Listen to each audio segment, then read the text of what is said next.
राधे राधे। आप सभी का स्वागत है आपके अपने चैनल सारिकाज फूड बुक में। तो आज मैं आपके साथ शेयर करने वाली हूँ बेसन के पेड़े की इतनी ज़बरदस्त रेसिपी फ्रेंड्स, जिसको बनाने के लिए ना तो आपको घंटों मेहनत करनी होगी और ना ही चाहिए यहाँ पर कोई एक्स्ट्रा सामान।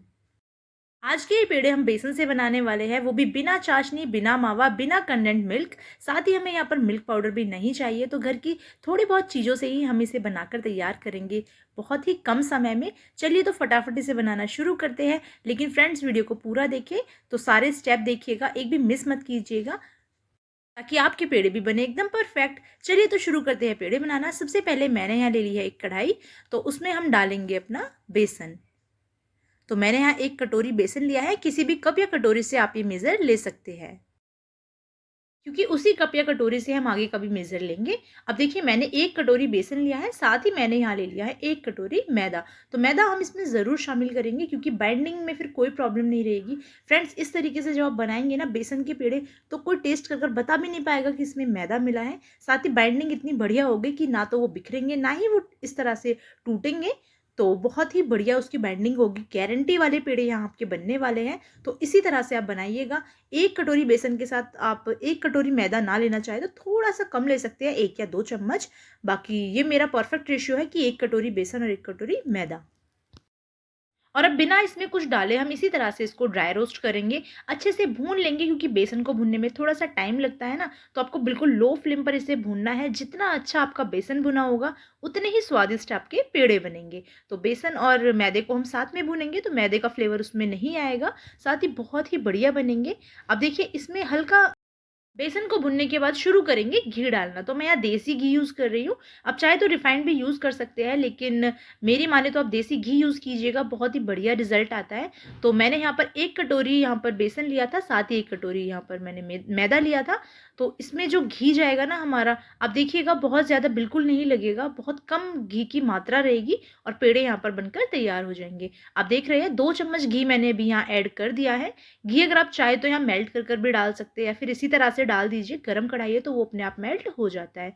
तो मैंने तो अभी इसमें ऐसे ही डाल दिया है, और इस तरह से हम इसको मिक्स कर लेंगे। अब देखिए, थोड़ा घी डालकर पहले भूनेंगे, और फिर जब ये भुन जाएगा ना अच्छे से, उसके बाद हम इसमें 2 चम्मच और डाल देंगे। तो 4 चम्मच घी में एकदम परफेक्ट बनकर रेडी हो जाएंगे आपके यहाँ ढेर सारे पेड़े। तो मैंने आपको बताया ना कि इसको भूनना बहुत ज़्यादा ज़रूरी है। जितना अच्छे से भूनेंगे, उतना बढ़िया बनेंगे आपके पेड़े। तो इसी तरह से बस लो फ्लेम पर इसे भूनते रहेंगे। अब देखिए, इसे भूनने में ही है जो मेहनत है फ्रेंड्स, आगे चल के तो बहुत ही ईज़ी होने वाला है आपके लिए पेड़े बनाना। तो इस तरह से पेड़े आपने कभी नहीं बनाए होंगे। अगर आप यहाँ पर आटे के पेड़े बनाना चाहते हैं ना, तो उसका लिंक मैं आपको डिस्क्रिप्शन में दे दूँगी। बहुत ही बढ़िया बनते हैं आटे के पेड़े भी। साथ ही घर पर आसानी से, जब आपको कुछ ना मिले ना मावा वगैरह, तो इस तरह से पेड़े बनाकर तैयार कर सकते हैं। अगर आपके घर में पूजा है या फिर कभी भी आपको चाहिए, तो इसी तरह से फटाफट बनाकर तैयार कीजिए। हेल्दी होते हैं, कोई इसमें बाहर की चीज़ें नहीं मिली होती है, कोई केमिकल नहीं होते हैं। तो मिठाइयों से अच्छे होते हैं कि घर पर आप कोई भी इस तरह से फटाफट मिठाई बनाकर तैयार करें अपने बच्चों के लिए। अब देखिए, इस स्टेज पर मैं इसमें डाल दूँगी थोड़ा और घी। तो थोड़ा क्या, मैंने इसमें सिर्फ 2 चम्मच और डाला है। तो अगर आप चाहें ना, तो इसमें घी की मात्रा ज़्यादा भी कर सकते हैं, लेकिन होता क्या है कि आगे फिर आप जब उसको उसकी बाइंडिंग करते हैं, तो वो बिखरने लगता है आपका पेड़ा यहाँ पर। तो इस ट्रिक से बताऊंगी कि कम घी से बहुत ही स्वादिष्ट पेड़े आपके बनकर यहाँ पर तैयार हो जाएंगे। तो देखिए, घी यहाँ मेरा एकदम परफेक्ट है, इतना ही हमें चाहिए। घी को साइड में रख देंगे, और अब इतना थोड़ा सा घी और डाला है ना, तो इसके साथ भी हम थोड़ा सा अपने बेसन को फिर से भून लेते हैं। तो बेसन भुन जाएगा तो उसकी पहचान है, इसका कलर हल्का सा चेंज होने लगेगा, साथ ही बहुत ही प्यारी सी इसमें खुशबू आने लगेगी। तो उसका साइन होता है कि आपका बेसन भुनकर यहाँ रेडी है। तो अभी तो देखिए, और घी यहाँ पर छोड़ेगा तो और भी इसमें रंगत आएगी। जिस तरह से आप भूनते रहेंगे ना, तो हल्का हल्का घी यहाँ ये छोड़ता रहेगा। आप हलवा बनाते हैं तो उस टाइम पे आप देखते होंगे ना कि बेसन को जब हम घी में भूनते हैं, तो धीरे धीरे वो और ज़्यादा इस तरह सॉफ्ट होता चला जाता है, और इस तरह से उससे घी रिलीज होने लगता है। अब देखिए, पहले से अब तक इसकी कंसिस्टेंसी कितनी चेंज हो गई है ना। तो बस लो फ्लेम पर इसको इसी तरह से हम भूनते रहेंगे। गैस का फ्लेम गलती से भी बीच में हाई ना करें, वरना अगर आपका बेसन यहाँ ज़्यादा भुन जाएगा, मतलब जल जाएगा, तो फिर आपके पेड़े खराब हो जाएंगे यहाँ पर। तो इसीलिए थोड़ा सा पेशेंस रखें, और लो फ्लेम पर ही इस तरह से अपने बेसन को बढ़िया से भूनते रहे। अगर आप चाहें ना, तो बेसन भुनने के बाद लास्ट में उसमें मिल्क पाउडर भी ऐड कर सकते हैं, लेकिन मैं आपको बिना मिल्क पाउडर के दिखा रही। जब भी आपका कम टाइम में और कम मेहनत में कुछ मीठा खाने का मन करे ना, तो फटाफट से इस रेसिपी को बनाइएगा। साथ ही टेस्ट भी बहुत बढ़िया आने वाला है यहाँ आपके पेड़ों का, क्योंकि अगर आप सोन पापड़ी खाना पसंद करते हैं तो ये आपको डेफ़िनेटली बहुत ज़्यादा पसंद आने वाले हैं पेड़े, क्योंकि हल्का-सा टेस्ट इसमें सोन पापड़ी वाला भी आने वाला है। उसमें एक ऐसी सीक्रेट चीज़ आगे चल के हम मिलाने वाले हैं, जिससे एकदम बढ़िया बनेंगे आपके पेड़े और इतने फ्लेवरफुल बनेंगे कि आपको खूब पसंद आएँगे। अब देखिए यहाँ अच्छे से हमारा बेसन भुन गया है, तो अब इसको साइड में रख देते हैं ठंडा होने के लिए। तब तक हम ले लेते हैं यहाँ पर अपनी चीनी। तो अगर आप चाहे तो बूरा भी यूज़ कर सकते हैं, लेकिन चीनी यूज़ कीजिएगा, क्योंकि मैं हमेशा इसी तरीके से बनाती हूँ और एकदम परफेक्ट बनते हैं। तो 1 कटोरी चीनी मैंने यहाँ ले ली है, 1 कटोरी मैदा, 1 कटोरी बेसन, साथ ही 1 कटोरी चीनी।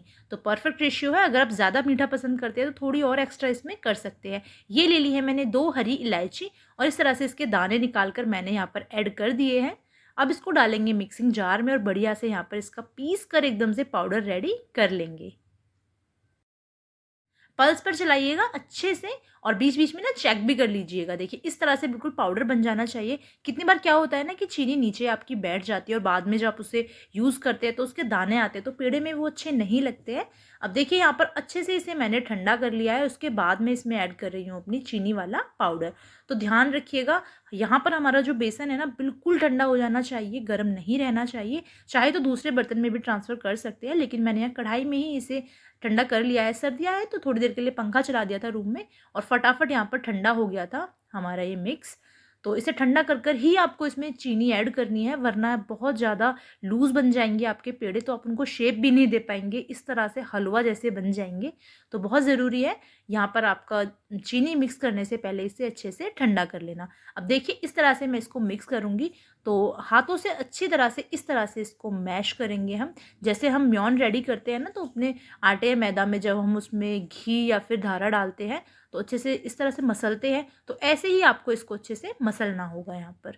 और थोड़ी देर बाद देखिएगा इसकी बाइंडिंग होनी शुरू हो जाएगी यहाँ पर। तो इसको मसलने के बाद अपने आप इसकी जो कंसिस्टेंसी है ना वो चेंज हो जाती है। लेकिन कभी अगर ऐसा हो ना आपके साथ कि वो चेंज नहीं हो रही है या फिर बहुत ज़्यादा ड्राई आपको अपना मिक्स यहाँ पर लग रहा है, तो आपको करना क्या है, उसमें सिर्फ 1 चम्मच, बहुत ज़्यादा बिल्कुल नहीं, 1 चम्मच उसमें गरम आपको घी डालना होगा और उसको इस तरह से मिक्स करते हुए मैश कर लेना है। तो उससे एकदम से आपके पेड़े बनने लग जाएँगे। गलती से भी उसे गरम मत कर देना दोबारा, वरना फिर से बहुत ज़्यादा लूज़ हो जाएगा आपका मिक्स यहाँ पर। तो सिर्फ़ गरम घी और 1 चम्मच, उससे ज़्यादा बिल्कुल भी नहीं। और अगर घी नहीं डालना चाहते तो 2 चम्मच वहाँ पर आप दूध डाल सकते हैं, लेकिन दूध डालने से क्या होता है, बाइंडिंग तो हो जाती है, लेकिन आप उसे काफ़ी टाइम तक स्टोर नहीं कर सकते। अगर आप घी वाले पेड़े यहाँ पर इस तरह से बनाएँगे ना, तो कम से कम 15 से 20 दिन तक आप उनको बहुत ही ईज़िली स्टोर कर कर रख सकते हैं। वैसे तो इतने टेस्टी बनते हैं कि वो बचते नहीं हैं इतने दिन तक, लेकिन हाँ, इतने दिन तक आप उनको स्टोर कर सकते हैं। लेकिन दूध अगर आप डालते हैं, तो दूध से ज़्यादा दिन तक चीज़ें स्टोर नहीं हो पाती हैं। तो देखिए मैंने यहाँ थोड़ा-सा घी और डाला था, सिर्फ़ 1 चम्मच, और इस तरह से इसको मिक्स कर कर रेडी कर लिया है। अब इसकी बाइंडिंग बहुत अच्छे से हो रही है, मैं आपको दिखा देती हूँ। मैंने अच्छे से मिक्स कर लिया है चीनी को सारे ही मिक्स के साथ, और यहाँ बाँध कर दिखाती हूँ इसको इस तरह से। तो लड्डू की शेप ये ले रहा है बहुत ही ईज़िली, ना तो ये हाथों में चिपक रहा है और ना ही ये बिखर रहा है। एकदम परफेक्ट मिक्स हमारा यहाँ बनकर रेडी है। देखिए, इस तरह से बस थोड़ा-सा मैंने इसे गोल घुमाया और बिल्कुल लड्डू जैसा ये बन गया है। तो आप यहाँ बेसन के लड्डू भी बना सकते हैं इतने ईज़ी तरीके से, लेकिन हमें तो पेड़े बनाने हैं, तो इसीलिए मैंने उसे हटा दिया है और अब मैं आपको दिखाने वाली हूँ पेड़े बनाकर। अब देखिए मिक्स को इस तरह से अपने हाथों में लेंगे और इसको इस तरह से गोल कर लेंगे। तो बहुत सॉफ्ट है हमारा यहाँ पर मिक्स, बहुत इजीली हो जाएगा। अब हथेलियों के बीच में रखकर इस तरह से इसे शेप देंगे और बस थोड़ा सा दबाते हुए इस तरह घुमा देंगे, तो साइड से बिल्कुल इक्वल बनेगा। इस तरह से हमारा पेड़ा बनकर रेडी है। तो एक और पेड़ा मैं आपको यहाँ बनाकर दिखाने वाली हूँ, लेकिन अगर आप लड्डू बनाना चाहते हैं ना बच्चों के लिए, या फिर आप यहाँ पर मंदिर के प्रसाद के लिए, तो लड्डू भी बनाकर रेडी कर सकते हैं। देखिए पेड़े को इस तरह से हम शेप देंगे, बहुत इजीली गोल घुमा लिया है। अब इसको रखेंगे अपने हथेलियों में, हथेलियों के बिल्कुल बीच में रखकर इस तरह से हम इसको घुमाएंगे तो अपने आप इसकी शेप आ जाएगी। अब बस थोड़ा सा इसको इस तरह से इकसार कर देंगे ताकि कोई भी क्रैक इसमें ना रहे। वैसे तो इसमें क्रैक आते नहीं है, और देखिए मेरा पेड़ा बनकर रेडी है। तो इसी स्टेज में आप जो भी ऊपर इसकी गार्निशिंग करना चाहते हैं ना, कोई बादाम की स्लाइस लगाना चाहते हैं या फिर पिस्ते की, तो वो आप इस स्टेज पर लगा सकते हैं। क्योंकि अभी यहाँ पर सॉफ्ट है बिल्कुल यहाँ पर हमारा ये पेड़े का डो, तो अभी वो अच्छे से सेट हो जाएगा। वरना जब ये सेट हो जाएंगे ना तो थोड़े थिक हो जाते हैं, उसके बाद उनको सेट करना मुश्किल होता है। तो देखिए मैंने थोड़े से पेड़े यहाँ बनाकर तैयार कर लिए हैं अपनी एक ट्रे में। अब मैं इसके ऊपर लगाने वाली हूँ बादाम के कुछ कटे हुए पीसेस। आप जो ड्राई फ्रूट चाहे वो यहाँ पर यूज़ कर सकते हैं, ना चाहे तो बिना ड्राई फ्रूट के भी आप इनको इस तरह से सर्व कर सकते हैं। ड्राई फ्रूट से होता क्या है कि लुकिंग थोड़ी सी इसकी चेंज हो जाती है और अच्छा लगता है दिखने में, साथ ही हल्का सा नटी फ्लेवर आता है तो वो भी अच्छा लगता है। लेकिन मैंने यहाँ पर बिल्कुल पतली सी एक यहाँ पर बादाम की स्लाइस लगाई है, साथ में छोटे छोटी कतरन लगाई है बिल्कुल पिस्ता की। तो जो ड्राई फ्रूट आप यहाँ पर चाहे वो यूज़ करें, चाहे तो यहाँ पर आप चांदी का वर्क भी यूज़ कर सकते हैं। तो इसी तरह से मैं अपने सारे पेड़ों पर लगा लूँगी अपने ड्राई फ्रूट्स।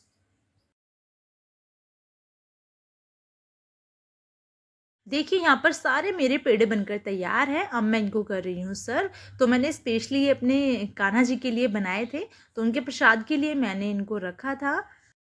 बहुत ही अच्छे बने थे, सभी को बहुत पसंद आए थे फ्रेंड्स। और इनको जब आप खाएँगे ना तो आपको पक्का आएगा वो सोन पापड़ी वाला टेस्ट। और इनको मैं तोड़कर भी आपको दिखाऊँगी। थोड़ी देर रखने के बाद ही एकदम सेट हो जाते हैं, तो बहुत ज़्यादा टाइम है, आपको बिल्कुल यहाँ पर वेट नहीं करना पड़ेगा कि ये कब सेट होंगे और कब आप इनको खाएँगे। फटाफट बनाइए और फटाफट खाइए। तो देखिए बहुत ही प्यारे बने थे मेरे पेड़े यहाँ पर। अगर आपको वीडियो पसंद आ रही हो तो प्लीज़ वीडियो को लाइक कर दें अभी। और अगर आप चैनल पर नए हैं तो प्लीज़ चैनल को सब्सक्राइब भी करें, बेल आइकन दबाना बिल्कुल ना भूलें। तो देखिए पेड़ों की गारंटी यहाँ मैं लेती हूँ फ्रेंड्स। अगर आप इनको बनाएंगे ना तो आपको बनाने में कोई प्रॉब्लम होगी और ना ही इसकी बाइंडिंग में। सेम इसी प्रोसेस से बनाइएगा जैसे मैंने आपको बताया है। बिल्कुल परफेक्ट बनेंगे आपके भी पेड़े यहाँ पर और बहुत जल्दी बनकर रेडी हो जाएंगे। और जैसा कि मैं आपको बता चुकी हूँ, अगर आप आटे के पेड़े बनाना चाहते हैं तो उसका लिंक मैं आपको डिस्क्रिप्शन में दे दूँगी, वहाँ से आप वीडियो देख सकते हैं। वो भी बहुत ही ईज़ी बनते हैं, बहुत ही स्वादिष्ट बनते हैं। तो मार्केट से लाने से अच्छा आप घर पर बनाएँ। क्योंकि एक तो मार्केट वाले जो यहाँ पर पेड़े होते हैं ना, उनमें मिलावट भी बहुत होती है। साथ ही आप साफ-सफाई अपने हाथों से रखिएगा और भगवान जी के लिए बनाइएगा। देखिए एक पेड़ा मैं यहाँ पर आपको तोड़ कर दिखाती हूँ। देखिए, कितने अच्छे से सेट हुए हैं, बाइंडिंग कितनी अच्छी है। देखिए ईज़िली मैं इनको तोड़ पा रही हूँ, तो मुँह में जाते ही ये मेल्ट हो जाएँगे, इस तरह से बने हैं। देखिए एक बार आपको इस तरह से मैश करके दिखाती हूँ, तो उँगलियों से ही मैं इनको इस तरह से मैश कर पा रही हूँ। तो आइडिया लगा सकते हैं ना आप कि कितने सॉफ्ट हैं। तो बहुत ही बढ़िया मेरे तो पेड़े यहाँ बनकर रेडी हुए थे और मैंने वो कान्हा जी को सर्व भी कर दिए हैं देखिए। तो आप भी फटाफट रेडी करिए अपने पेड़े और कान्हा जी को खिलाइए या फिर अपने बच्चों को, और खुद भी ज़रूर खाइएगा और मुझे कमेंट कर कर बताइएगा कि आपको आज की ये रेसिपी कैसी लगी। तो फ्रेंड्स तब तक के लिए बाय बाय, टेक केयर, अपना ध्यान रखिए, राधे राधे फ्रेंड्स। तो मिलते हैं अपनी नेक्स्ट वीडियो के साथ।